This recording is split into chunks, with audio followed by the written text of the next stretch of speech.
Biz overlock mashinkamizni pichoqlarni alishtirishni o'rgatamiz. Lapkalarni ochib olamiz va tepadagi mexanizmni suramiz, tepadagi pichog'ini.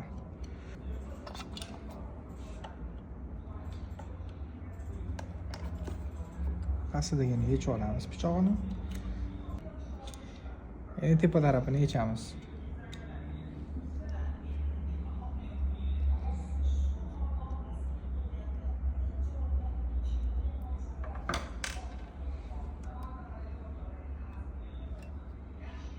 Buni ham tekshiramiz. Agar bu ham o'tmas bo'lgan bo'lsa, buni ham alishtirib olamiz.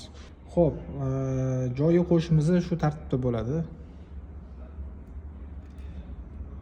O'zini joyi bor, pichoqni tushadigan. Pichoqni joyiga qo'ydik va o'zini vintini o'tiramiz.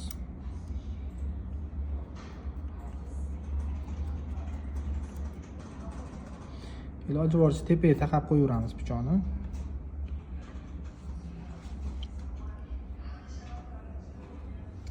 Xotirib, biz amin bo'lishimiz kerak, pichog'imiz to'g'ri turibdi.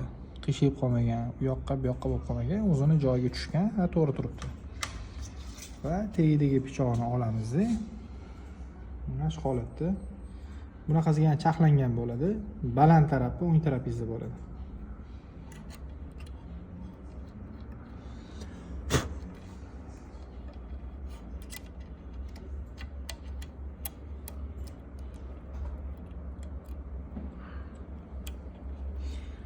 Pastdagi pichoqni ham o'zini tushadigan joyi bor, ariqchasi bo'ladi. Va bu pichoqning balandligini shu plastinka bilan teng qilib qo'yamiz. Shu holatda bo'lishi kerak, teng bo'lishi kerak. Mana shu vintini qo'yib qo'yamiz. Biz pichoqni nastroyka qilishimiz kerak endi. Mana shu plastinkani shu tili bo'ladi. Ninani teshigi va mana shu chekasi. Shuni kengligida overlockimiz to'qib beradi. Mana shu chekasi, tilini mana shu chekasiga mana shu pastdagi pichoqni to'g'rilashimiz kerak bo'ladi. To'g'rilab buni qotirib olamiz. Misol uchun surildi.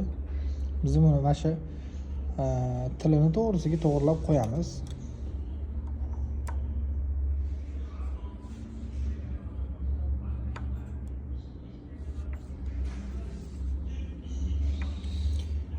Pastdagi pichoqni qotirganimizdan keyin tepani surib olamiz. Bunga taqab turib tepani qotiramiz va yana bir marta pastdagi pichoqni bo'shatib turib ozgina suramiz. Ozgina surib turib o'zini holiga qo'yib qotirib qo'yamiz.